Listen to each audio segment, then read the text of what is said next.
Hello everyone, welcome to Ritika's online teaching academy. Today I will discuss about the initiation of replication in eukaryotes. In the previous lecture I have talked about the various proteins involved in the replication process occurring in the eukaryotes. Today I will talk about how initiation of replication in eukaryotes. So I am now sharing my screen with you.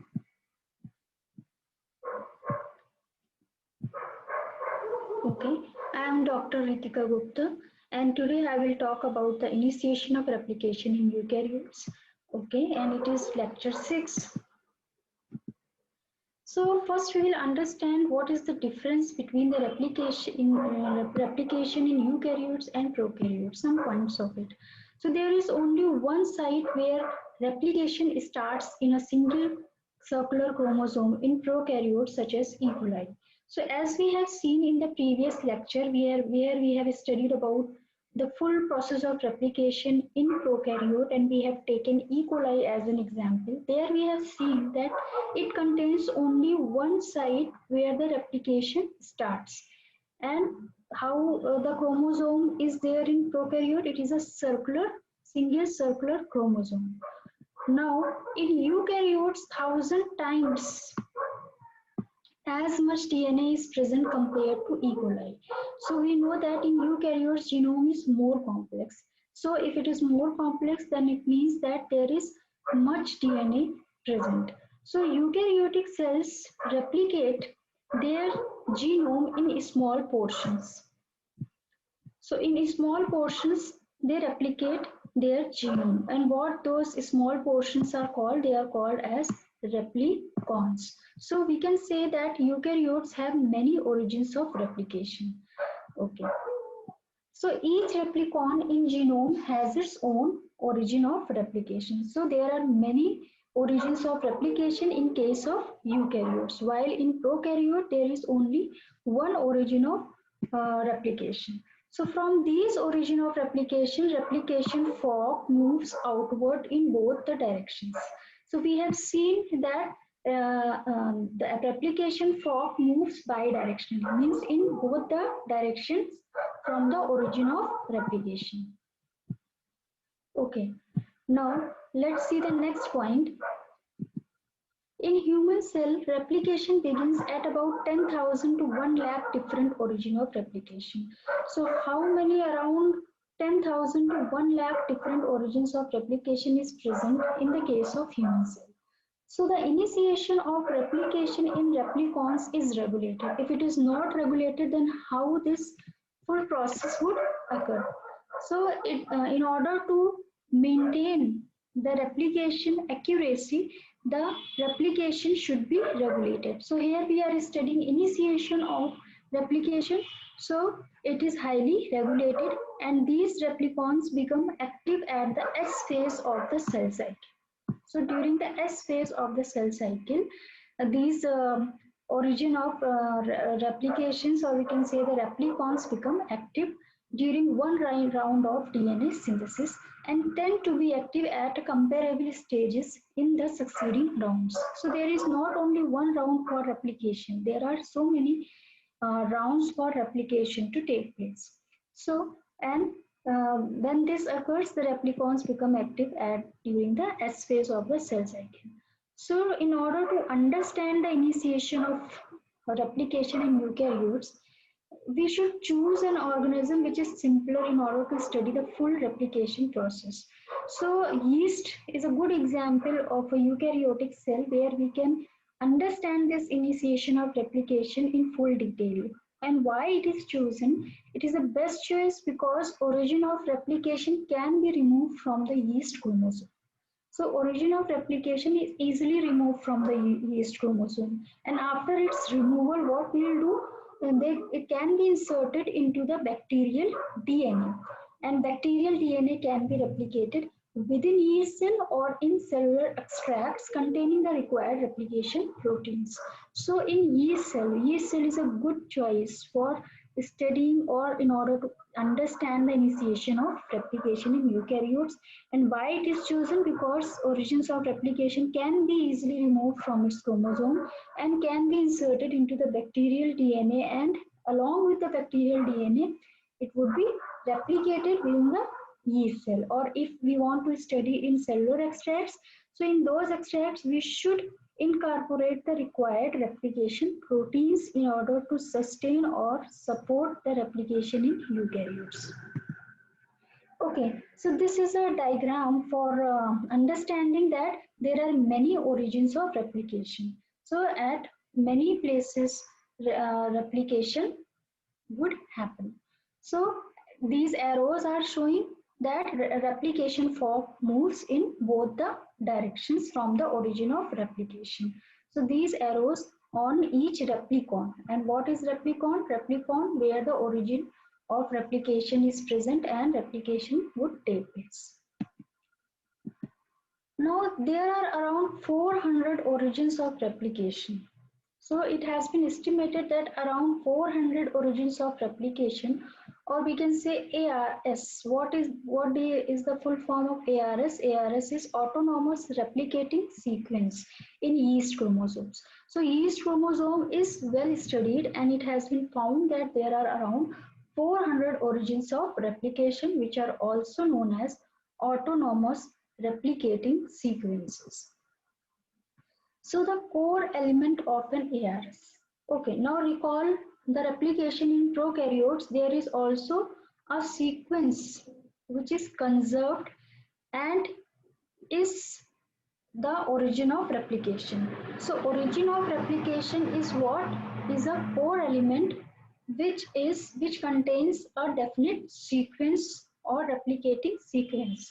So in eukaryotes also, the core element of the autonomous replicating sequence consists of conserved sequences of 11 base pairs, which consist of a specific binding site for origin recognition complex or multi-protein complex.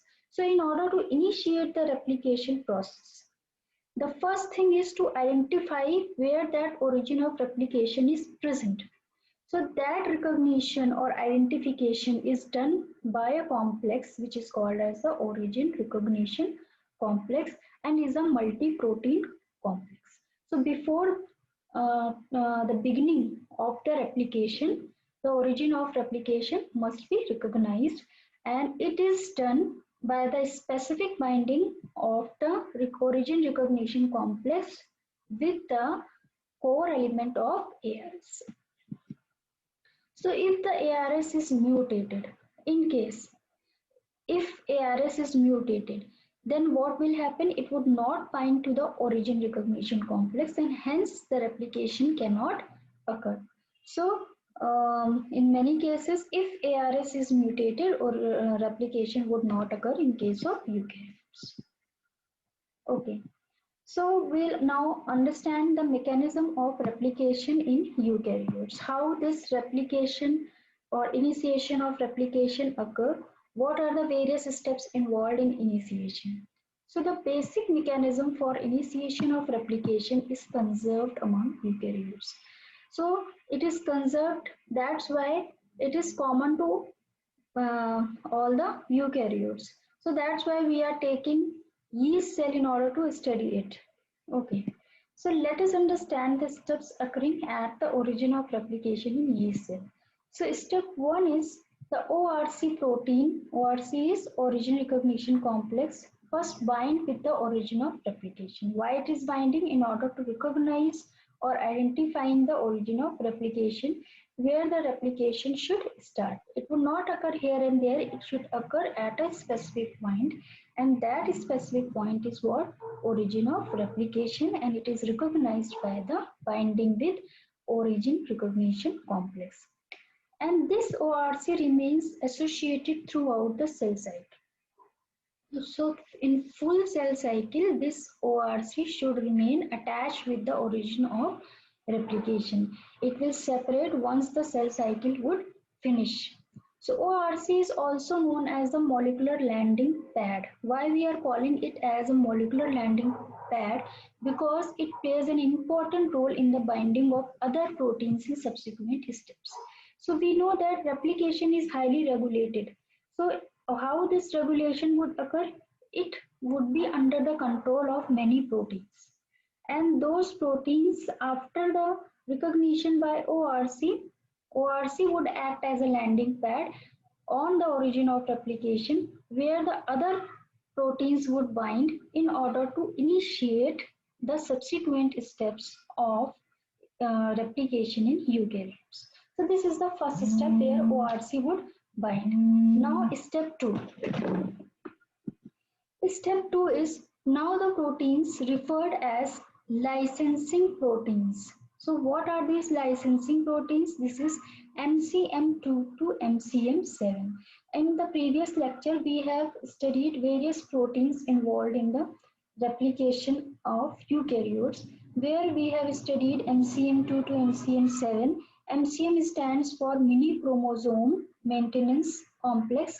So this MCM2 to MCM7 bind to the ORC to assemble the protein DNA complex or pre-replication complex. So ORC is already bind with the origin recognition complex. Now the second step is MCM2 to MCM7 would bind to the ORC. Okay, so they will assemble the protein DNA complex, and now the complex is called as a pre-replication complex, which will be responsible for the initiation of replication. So we will understand this with the help of this diagram. Here we can see that this is a double-stranded DNA. And to that double-stranded DNA, green colored ORC or origin recognition complex is bound. This another color, which is ARS. ARS means what? Autonomous replicating sequence, or we can say it is an origin of replication to which RC has bound. Now, the second step is licensing factors bind soon after the mitosis. Soon after the mitosis, what will happen? These licensing factors are nothing but these are MCM2 to MCM7. So here you can see that it is a ring-shaped structure.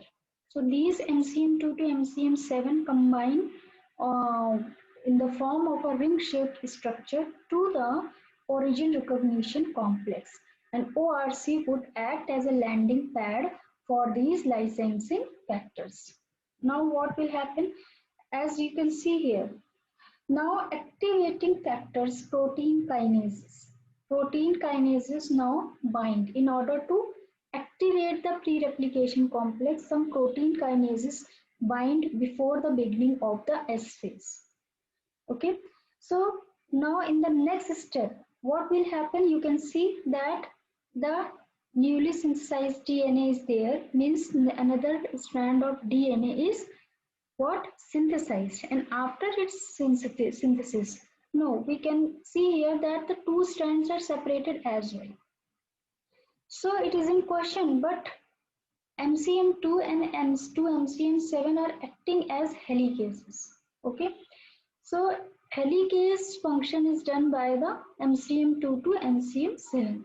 So once the recognition is done, or those parental DNA strands should be separated, and that is done by the licensing factors MCM2 to MCM7.